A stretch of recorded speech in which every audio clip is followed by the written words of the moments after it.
इस फिल्म के एक डायलॉग में राजकुमार जमींदार के बारे में कहते हैं, संपत्ति बड़ी तपस्या से मिलती है। उन्होंने पूर्व जन्म में जैसे कर्म किए हैं उनका आनंद भोग रहे हैं। Hello everyone, rhythms of rhyme के अनफिल्टर टॉक में आज हम बात करेंगे 1963 की फिल्म गोदान के बारे में। गोदान मुंशी प्रेमचंद के नॉवल की सिनेमैटिक अडेप्टेशन है जो भारत के किसानों की एक्सप्लॉयटेशन और उनकी सफरिंग को फ्यूडल और कास्ट बेस्ड ऑपरेशन के संदर्भ में एक्सप्लोर करती है। यह नॉवल, जो अपनी डीप साइकोलॉजिकल इंसाइट और लेयर्ड स्टोरी टेलिंग के लिए प्रसिद्ध है, प्री इंडिपेंडेंस एरा में रूरल और अर्बन इंडिया की एक जीवंत तस्वीर पेश करता है। हालांकि ये फिल्म नॉवल की एसेंस को कैप्चर करने का प्रयास करती है, वह उसकी कई कॉम्प्लेक्सिटीज़ को कंडेंस कर देती है और मुख्य रूप से इसके प्रोटैगनिस्ट होरी महतो और उसके ट्रैजिक डाउनफॉल पर केंद्रित रहती है। यह फिल्म होरी महतो यानी राजकुमार की कहानी को पेश करती है, जो एक गरीब किसान है और कर्ज, सामाजिक कर्तव्यों और पारिवारिक कॉन्फ्लिक्ट्स के बोझ से दबा हुआ है। उसका सबसे बड़ा सपना एक गाय खरीदना है, जिसे वह समृद्धि और धार्मिक पूर्णता का प्रतीक मानता है। लेकिन किस्मत उसके विरुद्ध रहती है। उसका अपना भाई हीरा जेलसी के कारण गाय को जहर दे देता है। यह घटना एक ट्रैजिक सीक्वेंस को जन्म देती है, जिससे होरी और अधिक कर्जे में डूब जाता है, समाज से ऑस्ट्रेसाइज होता है और पर्सनल लॉस का भी शिकार बनता है। कहानी के आगे बढ़ने पर होरी का बेटा गोबर यानी महमूद एक निम्न जाति की लड़की झुनिया यानी शोभा खोटे को गर्भवती करके शहर भाग जाता है, अपने माता पिता को सामाजिक परिणामों से निपटने के लिए अकेला छोड़कर।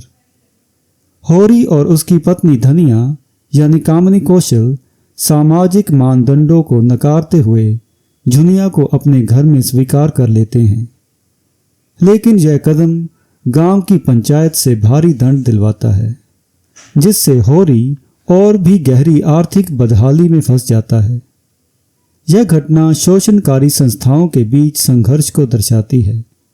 जब जमींदार को इस दंड के बारे में पता चलता है तो वह गुस्से से एक पंच को कहता है, पंच कौन होते हैं मेरे और रियाया के बीच में आने वाले। वह यह भी मांग करता है कि पूरी रकम उसे सौंपी जाए।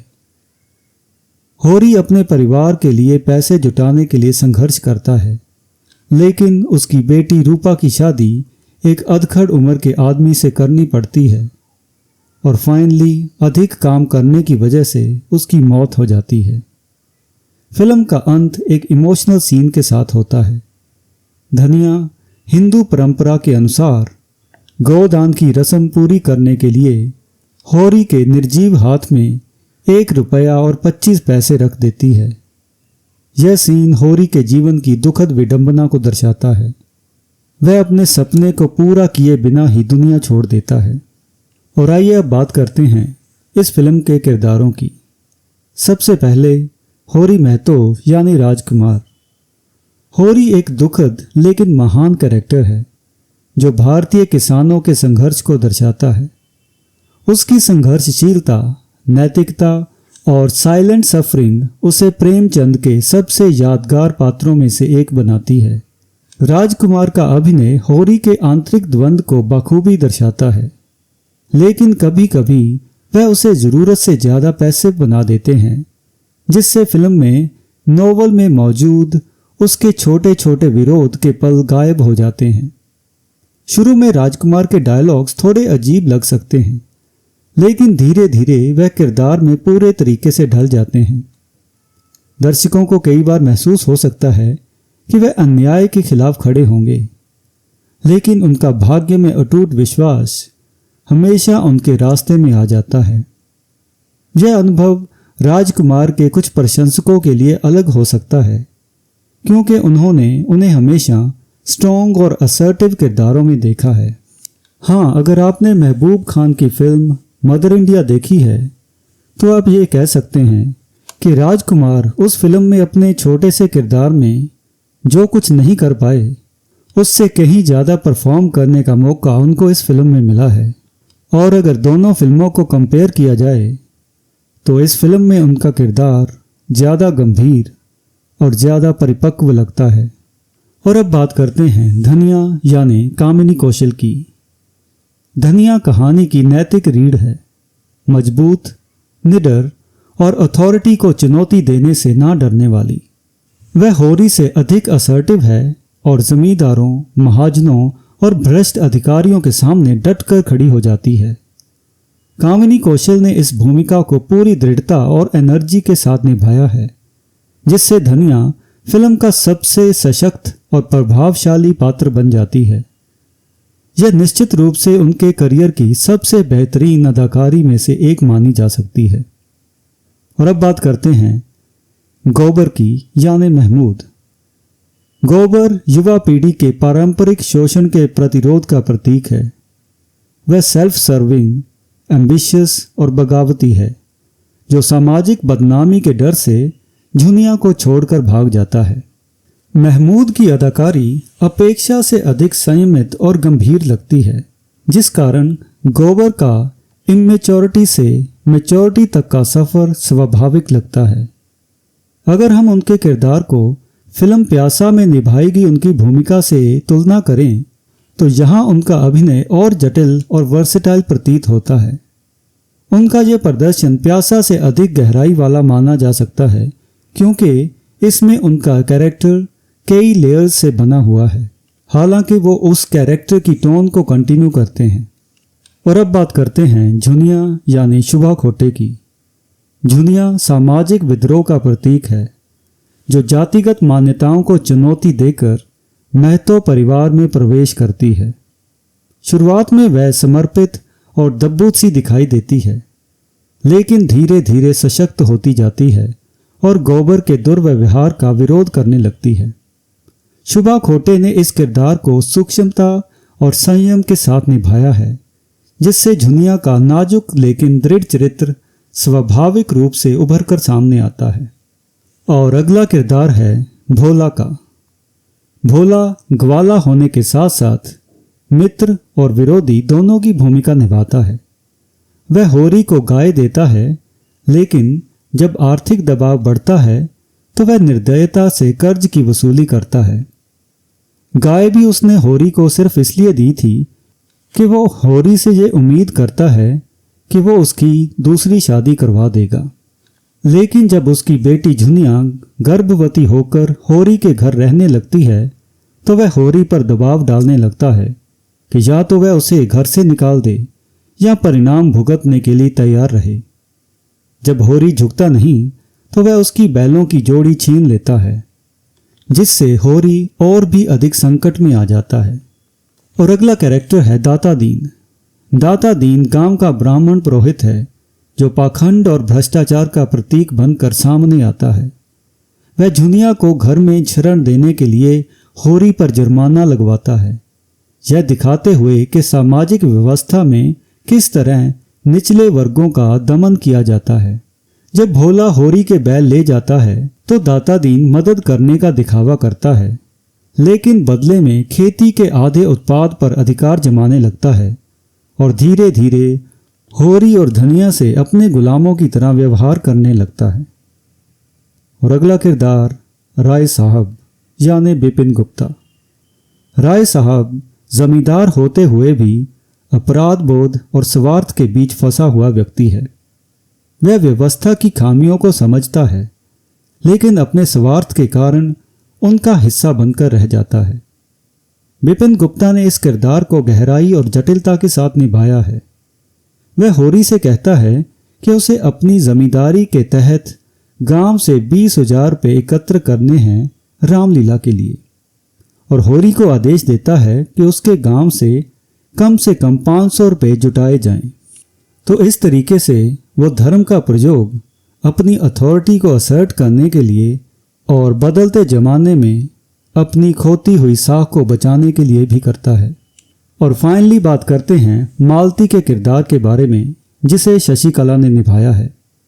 मालती एक आधुनिक शिक्षित महिला है जो शहरी प्रिविलेज और सामाजिक असमानता का प्रतिनिधित्व करती हैं।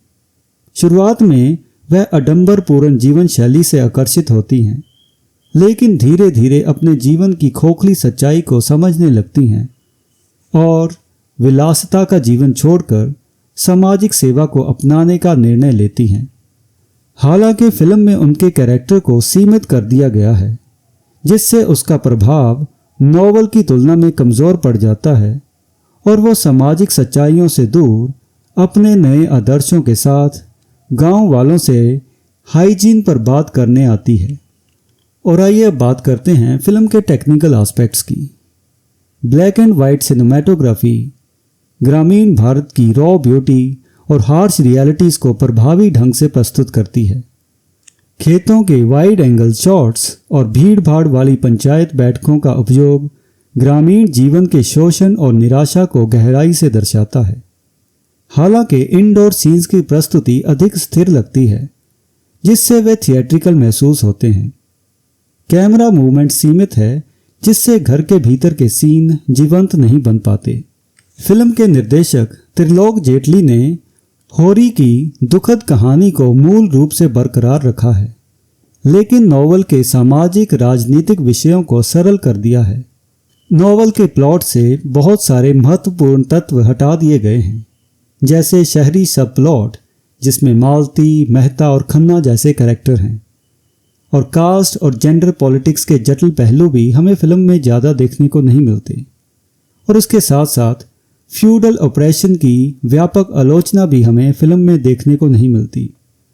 इसके कारण फिल्म राजनीतिक टिप्पणी से अधिक एक पारिवारिक ट्रेजेडी बनकर रह जाती है।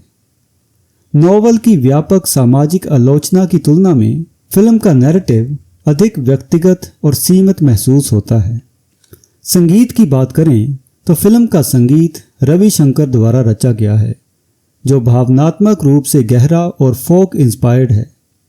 साउंड ट्रैक भारतीय क्लासिकल इंस्ट्रूमेंट्स और ग्रामीण धुनों को मिलाकर नैरेटिव को संगीतमयी गहराई प्रदान करते हैं।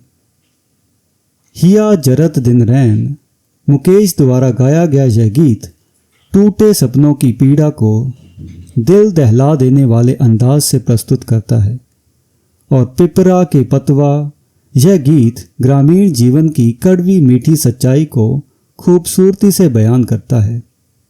और फिल्म का बैकग्राउंड स्कोर भी मिनिमल रखा गया है, जिससे साइलेंस और नेचुरल साउंड्स ड्रामेटिक टेंशन को बढ़ाने में महत्वपूर्ण भूमिका निभाते हैं।